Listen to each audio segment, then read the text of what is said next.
ముఖ్యమంత్రి గారు చెప్పాల్సిన అవసరం ఉన్నది. నిన్న మాట్లాడతాడు నిజాం ప్రభువు నిజాం కాలేజ్ కట్టించిండు, మూసీ నది చేసిండు, అట్లాగే హుసేన్ సాగర్ కట్టిరు, ఇవాళ ఆయన చేసుట్లనే పత్తర్ఘాట్ ఉన్నది, ఆయనే చేస్తుండలా కబూతర్ ఖానా ఉన్నది, ఆయన చేసుట్లనే ఉస్మానియా హాస్పిటల్ ఉన్నది అని చెప్పి మాట్లాడుతున్నాడు. మరి బట్టలు ఉడిపించి బతుకమ్మ ఆడిపించిన నిజాం నవాబు జ్ఞాపకం రాలేదా?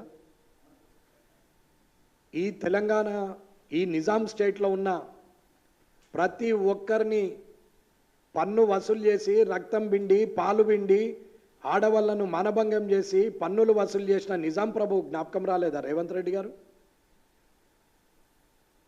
ఏం మాట్లాడతారు? ఎదురుగా అక్బరుద్దీన్ గారు ఉంటే మీకేమన్నా గజగజ అన్నదా? అక్బరుద్దీన్ గారిని చూస్తే ఏమన్నా చేవ చచ్చిపోయారా?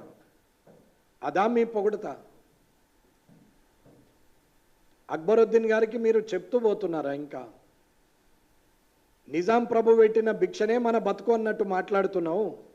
మన రక్తమాంసాలను పిండి ఆడవాళ్ళ చనుబాలు పిండి ఆడవాళ్లను మనభంగం చేసి మన నిజాం స్టేట్లో ఉన్న ప్రజల రక్త మాంసాలతోని పిండి వసూలు చేసి వల్ల హైదరాబాద్ నగరము ఆయన షోకుల కోసం తయారు చేసుకుంటే అదేదో ప్రజల కోసం తయారు చేసినట్టు మాట్లాడుతున్నావు రేవంత్ రెడ్డి గారు. దీనికి ఏమన్నా న్యాయం అనిపిస్తుందా? ఏమన్నా అర్థం ఉందా?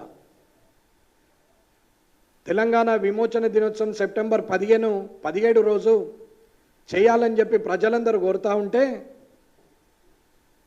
పురాణా నిజాం పోయిండు, నిజాంకు జాగీర్దార్ తిరిగి వచ్చిన కేసీఆర్ పోయిండు, ఇప్పుడు మళ్ళా నయా నిజాం వచ్చినట్టు మాట్లాడుతూ ఉన్నాం. ఇది ఎంతవరకు కరెక్టు రేవంత్ రెడ్డి గారు? ప్రజల ముందొచ్చి మాట్లాడు, ఒకసారి చెప్పి చూడు. అక్బరుద్దీన్ గారి సహకారం తీసుకుంటే దానం నాగేందర్ గారు గెలుస్తారని చెప్పి భూతు పురాణం మాట్లాడిన దానం నాగేందర్ గారు అక్బరుద్దీన్ వచ్చి క్షమాపణ చెప్పాలంటే చెప్పినావు.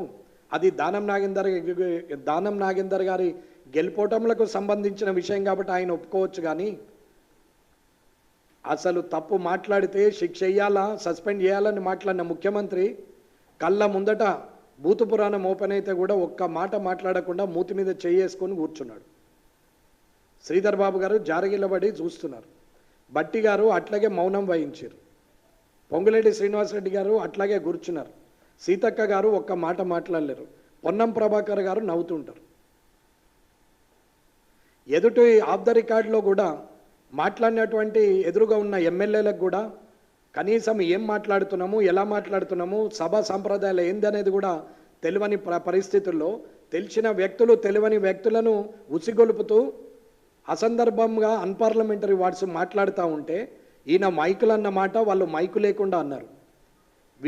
వాళ్ళను తీసి సస్పెండ్ చేసి టర్మినేట్ చేస్తే ఎలక్షన్ లేకుండా 5 సంవత్సరాల దాకా మొత్తానికే ఎలక్షన్లో పోటీ చేయకుండా చేస్తే బుద్ధి వస్తుంది. అప్పుడు నోరుంది కదా, ఒళ్ళుంది కదా, ధనబలం ఉంది కదా, అధికార బలం ఉంది కదా, నేనేదో రాజును అనుకుంటున్నారు. రాజ్యానికి గెలిచిన నియోజకవర్గానికి కానీ మేము సేవకులం, పనోళ్ళము, ప్రజల పక్షాన మాట్లాడాలనే ఆలోచనే లేదు.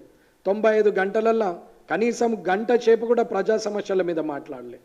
ఎంతసేపు భూతు పురాణము, 70 గంటలు భూతు పురాణము, 10 గంటలు ప్రొటెస్టు, ఒక 5 గంటలు వాళ్ళు 10 గంటలు వారు చేసింది వావా అనుకోవడానికి, వావా జపానా అనుకోవడానికే సమయం సరిపోలేదు, జహాపానా అనడానికి. ఇక ఉంటే ఒక అరగంట గంట ఉండొచ్చు. ఇది అసెంబ్లీ సమావేశాల